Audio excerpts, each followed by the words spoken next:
The reason why I'm doing a lot of scientific research is because in our professional community, we tend to set a lot of strong opinions about things. For example, we often talk about what makes a Scrum or Agile team effective. For example, it needs psychological safety in order to be effective, right? That's a strong opinion.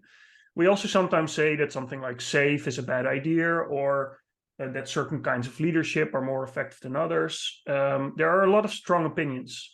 Unfortunately, not many of those opinions are really grounded in strong evidence. Sometimes it's just personal opinion or personal preference, which is okay. You can base your opinion on personal preference, that's fine. But one of the challenges with personal preferences is that they're biased.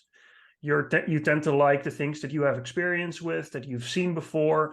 You don't know what else is possible, so those experiences will be biased. And that's, I think, quite risky in our profession. We do a lot of that. If you look on LinkedIn, if you look on Medium, on different blog posts, different social media channels about Scrum and Agile, there are a lot of blog posts with titles that are very strong and very sell a very strong opinion. But the question is always, what's the evidence for this?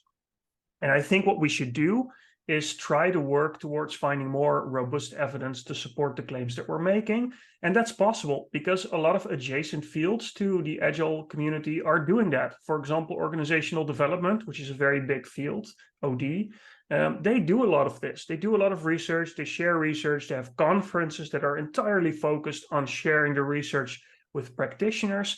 That's something that we should be able to do more in our profession too. And I'm one of the many people, by the way, that are trying to do that. And I want to share some of our learnings in this session and answer any questions you may have.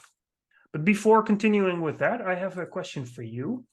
And as the participants, my question is, what is something that we often say about Agile that you feel needs more evidence or needs evidence at all?